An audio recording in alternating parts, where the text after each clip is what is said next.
Donc on commence par la correction du dossier numéro 1. Question numéro 1, le diagnostic le plus probable à évoquer, c'est celui de la colique néphrétique. Et néphrétique, il faut bien l'orthographier s'il vous plaît et sans F. Droite, toujours préciser le côté, sinon c'est 0. Lithiasique, c'est l'étiologie la plus probable, la plus fréquente et non compliquée. Pourquoi est-ce qu'on évoque ce diagnostic? Eh bien tout d'abord en raison du terrain. Il a des antécédents familiaux de lithiase urinaire, ce patient. Les circonstances d'apparition de la douleur de colique néphrétique, notamment après une période de déshydratation. La sémiologie caractéristique de la douleur, à savoir une douleur de survenue brutale, intense, au niveau de la fosse iliaque droite, qui irradie vers l'aine, qui est paroxystique. Il n'y a aucune position antalgique, on dit que la colique néphrétique est frénétique. Et puis, il y a des nausées, vomissements qui peuvent traduire l'iléus réflexe. On dit qu'elle est non compliquée ici parce qu'il n'y a pas de fièvre et puis il n'y a pas d'insuffisance rénale. Donc, il faut bien préciser le côté, écrire le diagnostic de manière correcte parce que les fautes d'orthographe, ça hérite de toute façon les correcteurs. Et dans une colique néphrétique, il est important de préciser s'il existe des signes de complication ou non. Oui, quels sont les critères de gravité d'une colique néphrétique? Bien, les critères de gravité, il faut les connaître par cœur. C'est un 0 au dossier si vous ne les avez pas identifiés.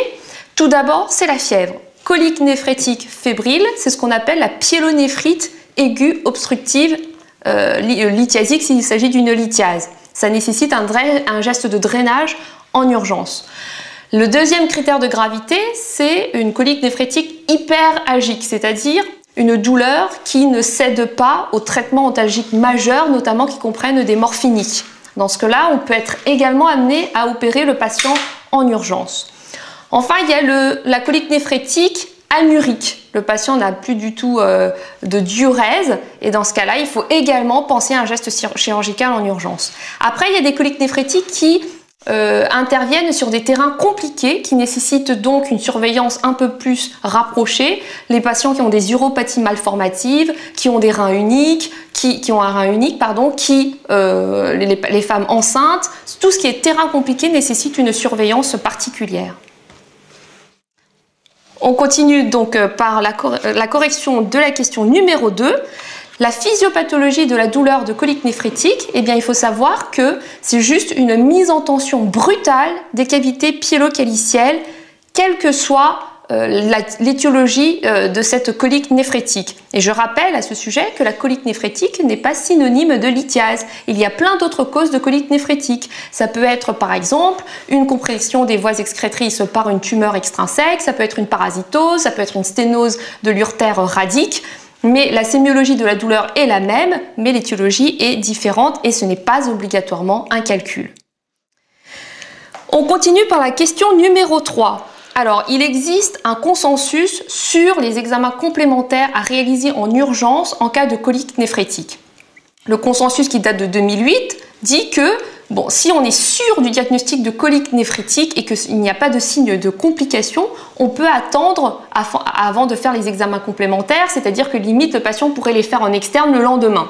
Mais si on n'est pas sûr du diagnostic, notamment si c'est une femme en âge de procréer qui vient pour des douleurs lombaires, ça peut être autre chose qu'une colique néphrétique, il faut faire des examens complémentaires. Dans le consensus, l'examen complémentaire radiologique qui fait référence, c'est le scanner sans injection de produits de contraste. Il va permettre de mettre en évidence, avec une spécificité et une sensibilité à 100%, un calcul urinaire, quelle que soit sa nature, sauf, et je le mets entre parenthèses, et il faut l'écrire tout petit, sauf les calculs médicamenteux chez les patients qui ont des trithérapies anti-VIH. Sinon, on voit tous les types de calculs. En plus, ça met en évidence la dilatation des cavités pyélocalicielles. Et puis, s'il y a d'autres diagnostics différentiels, on peut éventuellement les visualiser. Donc, scanner, sans injection, sensibilité, spécificité, voisine de 100%. Si on est dans un centre un peu paumé, où on n'a pas de scanner qui est disponible tout de suite, on peut éventuellement faire une échographie réno-vésicale couplée à un ASP.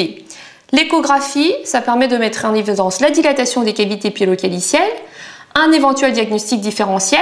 Cependant, s'il existe des calculs urinaires, si c'est dans le rein, on peut les visualiser. Si c'est dans l'urtère, c'est un peu plus difficile.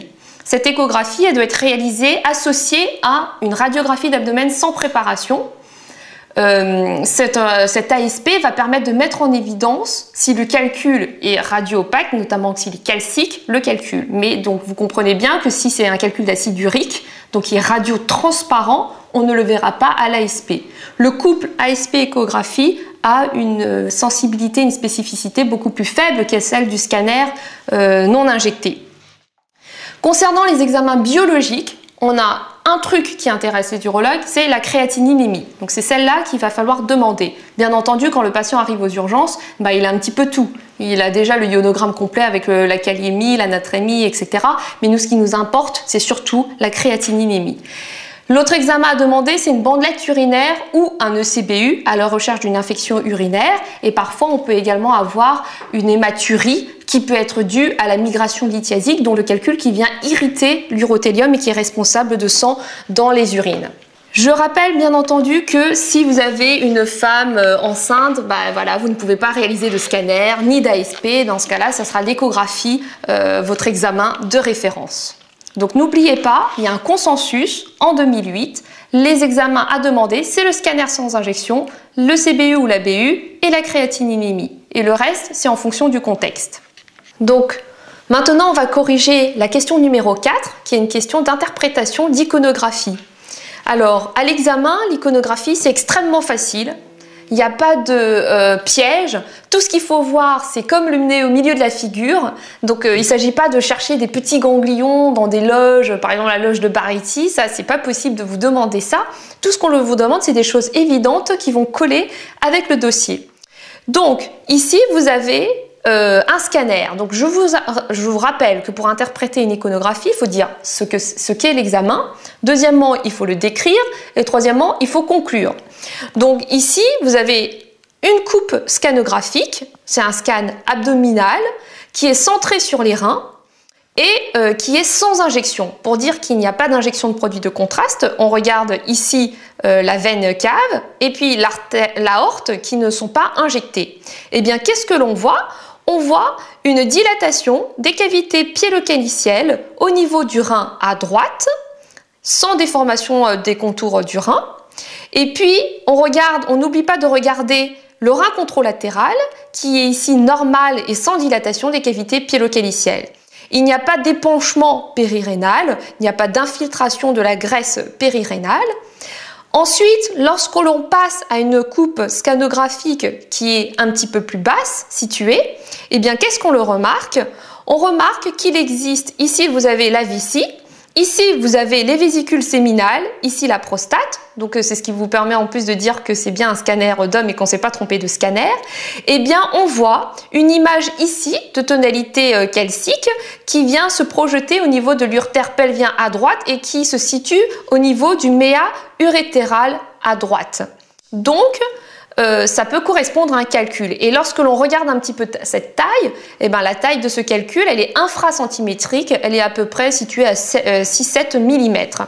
Donc au total, il s'agit d'un calcul de l'urtère pelvien à droite. Si vous dites c'est un calcul du méa urétéral droit, eh bien c'est bon quand même, et qui est responsable d'une dilatation des cavités piélo-calicielles en amont. Et ça colle parfaitement avec notre dossier, avec notre énoncé, notre tableau de colique néphrétique droite.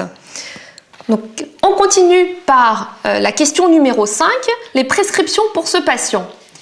Eh bien, à ce stade-là, ce n'est pas du tout une question de spécialiste, c'est-à-dire on n'appelle pas l'urologue pour rédiger les prescriptions de ce patient qui a une colique néphrétique lithiasique et qui n'est pas compliqué. C'est un boulot de médecin urgentiste de base, il faut connaître les médicaments que l'on donne et puis également les posologies. C'est des prescriptions courantes. Eh bien, tout d'abord, il faut commencer par dire que c'est une urgence thérapeutique. Le patient, il a extrêmement mal, une colique néphrétique, ça fait extrêmement mal. Il ne s'agit pas de les laisser croupir dans un brancard aux urgences sans s'en occuper. Le traitement initial, il est initié aux urgences. C'est-à-dire qu'on ne le laisse pas repartir avec une prescription médicamenteuse à aller chercher dans la pharmacie de garde le dimanche à 2 h du matin. Il faut commencer aux urgences. Donc le traitement, il est débuté aux urgences et si l'évolution est favorable, il est poursuivi en ambulatoire. Le traitement commence par une pose d'une perfusion, une voie veineuse périphérique. Pourquoi? Parce que c'est plus facile de donner les médicaments par voie IV compte tenu du fait que le patient a des nausées et des vomissements.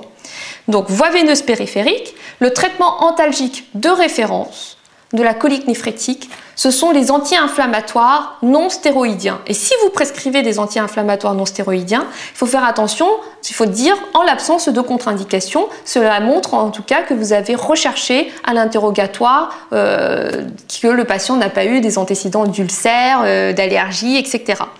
L'anti-inflammatoire que l'on donne, c'est du prophénide, kétoprophène, à la posologie de 100 mg en IV 3 fois par jour, en l'absence de contre-indication.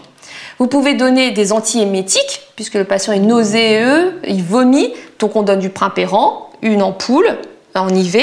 Et puis vous pouvez y associer des antalgiques, notamment du paracétamol, Perfalgan, 1 g, 4 fois par jour en IV, un antispasmodique, fluoroglucinol, du Spasfon, 2 ampoules 3 fois.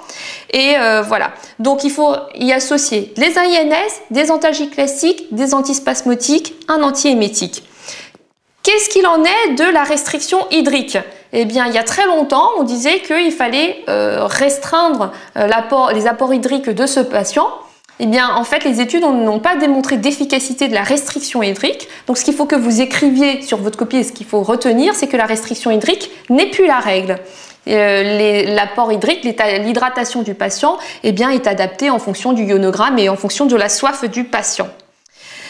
Il ne faut pas oublier quelque chose de très important, c'est le tamisage des urines. Donc il faut, dès les urgences, si le patient a envie d'uriner, de filtrer ses urines aux urgences à l'aide de petits tamis qui sont disponibles. Ensuite, la surveillance, elle est systématique et c'est 0 si vous oubliez. Il faut surveiller quoi? Il faut surveiller la douleur, c'est-à-dire le VA. La douleur doit être bien soulagée. Le patient n'a pas le droit de quitter les urgences si la douleur n'est pas bien soulagée. Deuxièmement, il faut surveiller la température. Si le patient devient à quelques moments donné fébrile, il faudra appeler un spécialiste et il ne faut pas le renvoyer à la maison.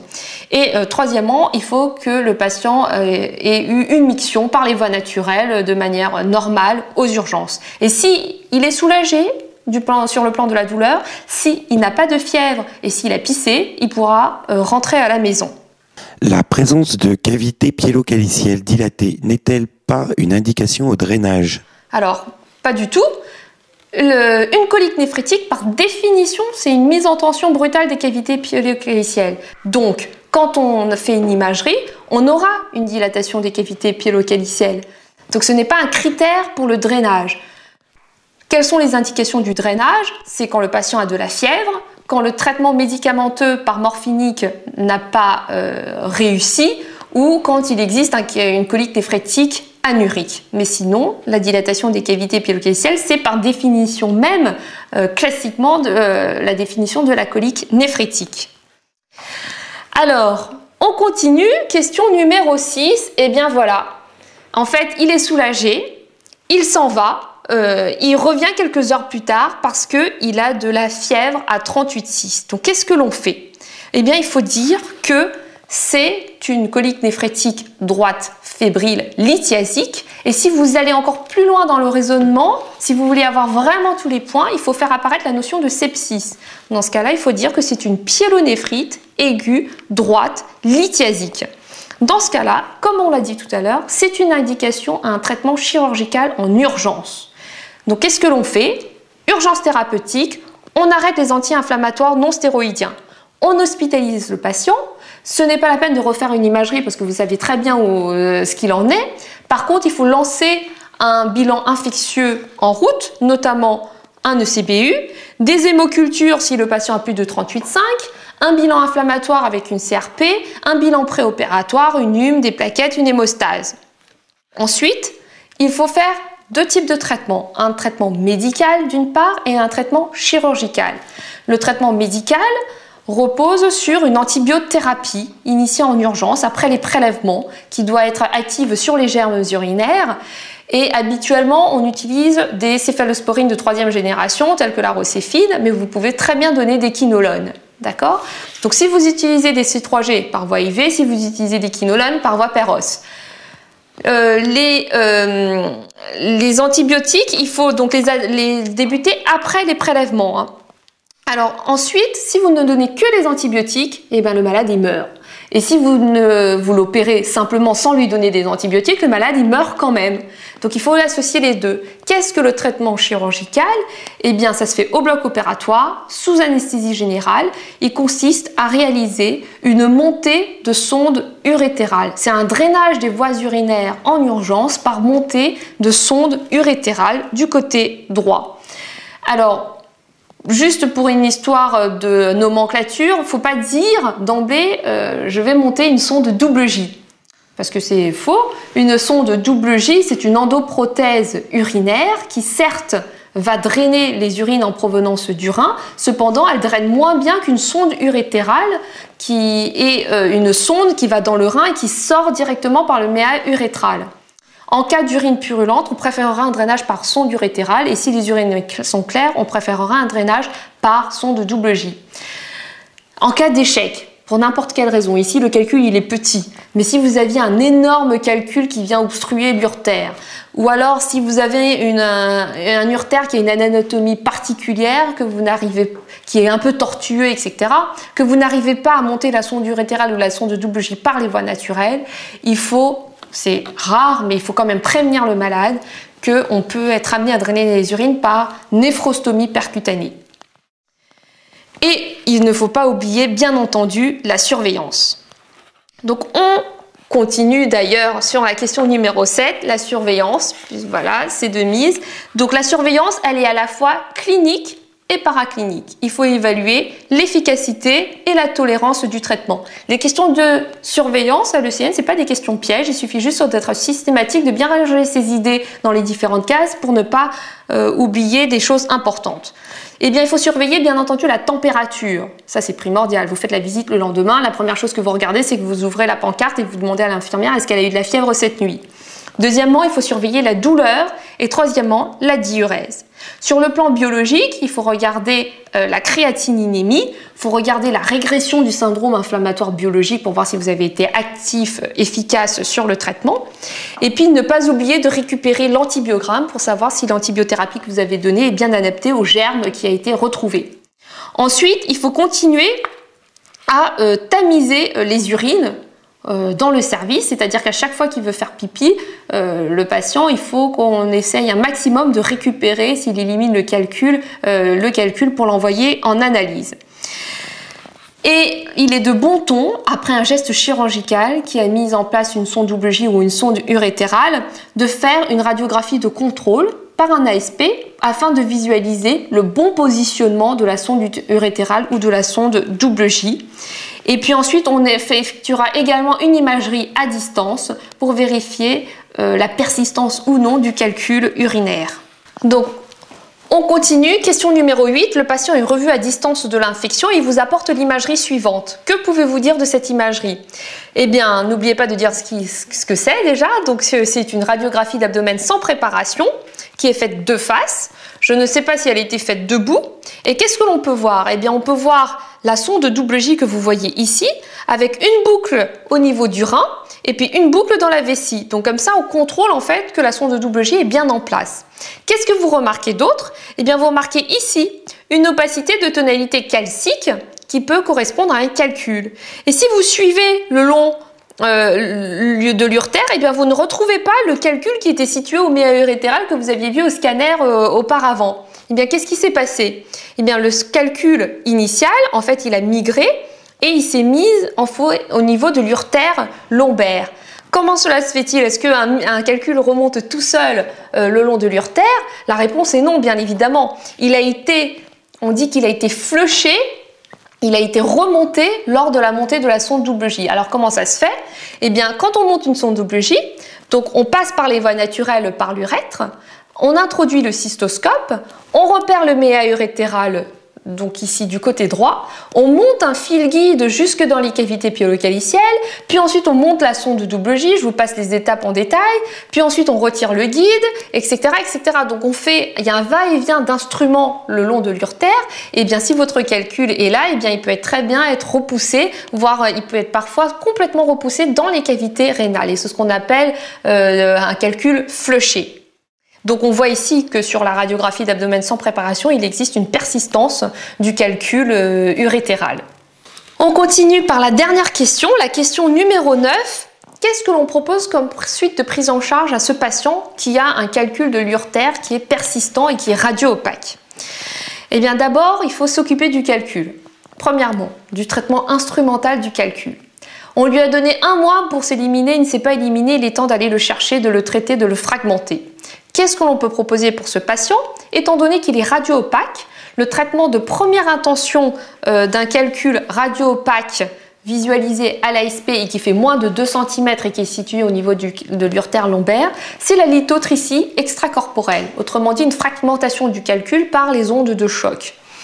En cas d'échec de fragmentation de ce calcul par la lithotricie, on peut proposer une urétéroscopie, c'est-à-dire qu'on va, à l'aide d'un instrument qu'on appelle un urétéroscope, on va monter par les voies naturelles, par l'urètre, cathétériser le méa urétéral ici à droite, remonter le long de l'urtère avec l'urétéroscope, visualiser le calcul et l'extraire. S'il est trop gros pour être extrait en monobloc, eh bien on peut le vaporiser, le fragmenter sur place par du laser. Et ensuite, l'ensemble des fragments sont adressés en analyse spectrophotométrique infrarouge. Ça, c'est le traitement du calcul instrumental. Mais si vous ne mettez que ça, vous n'avez pas encore tout bon. Il faut également rechercher les causes qui ont pu favoriser l'apparition de ce calcul chez ce patient. Et tous les patients qui ont, dès la première manifestation lithiasique, tous les patients qui ont un calcul urinaire doivent avoir un bilan métabolique de première intention. Ce bilan métabolique, c'est comme vous voulez. Vous pouvez le prescrire, sinon vous l'adressez à un néphrologue qui travaille avec vous et qui peut prescrire ce bilan et l'interpréter. Qu'est-ce qu'il comprend? Il comprend une prise de sang à jeun, où on va regarder la glycémie à jeun pour dépister un diabète. On sait que le diabète est un facteur favorisant de formation des calculs. On va regarder la créatininémie pour connaître un peu la fonction rénale. On va regarder l'uricémie et on va regarder également la calcémie. Ensuite, on va recueillir les urines pendant 24 heures et on va doser un certain nombre de choses. Doser les urines des 24 heures permettent de faire quoi? Déjà d'apprécier la diurèse journalière du patient. C'est logique que s'il ne boit qu'un demi-litre d'eau par jour, il va faire des calculs. Ensuite, dans le recueil des urines, on va doser la créatinine. La créatinine, c'est un témoin du bon recueil des urines. Si elle dépend en fait du poids, de la masse musculaire du patient, il y a une formule pour la calculer. Si la créatininurie n'est pas adéquate, ne colle pas avec le poids du patient, c'est que le recueil des urines n'a pas été réalisé de manière correcte. Soit le patient a oublié la moitié des urines, il les a jetées, soit en fait il les a diluées parce qu'il avait peur de s'engueuler, parce qu'il avait oublié de les garder. Donc on regarde la créatininurie, témoin du bon recueil des urines, le calcium urinaire, rechercher une hypercalciurie, l'urée urinaire, qui est le reflet de la consommation en protéines du patient. Trop de protéines égale trop de calculs quand on en mange, voilà, donc il faut faire attention.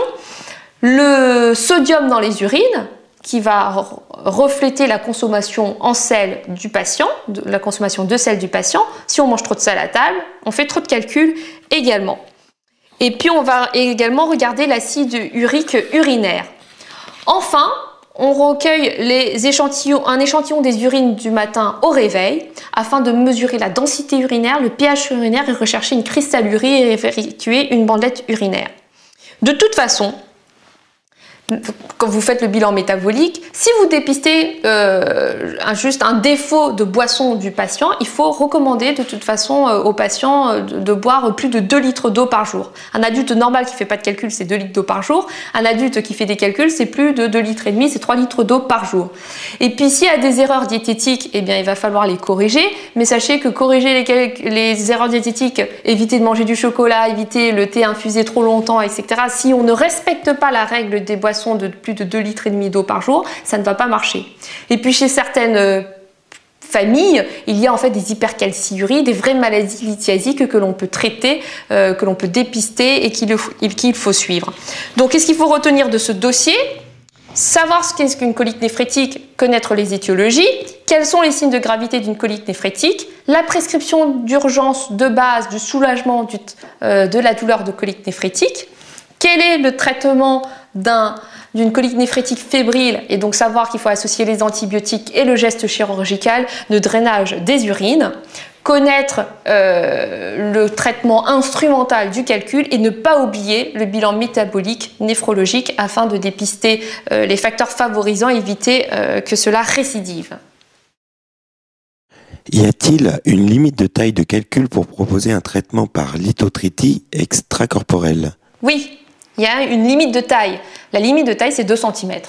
Donc plus de 2 cm, c'est même pas la peine d'essayer la lithotritie. Ça ne va jamais marcher.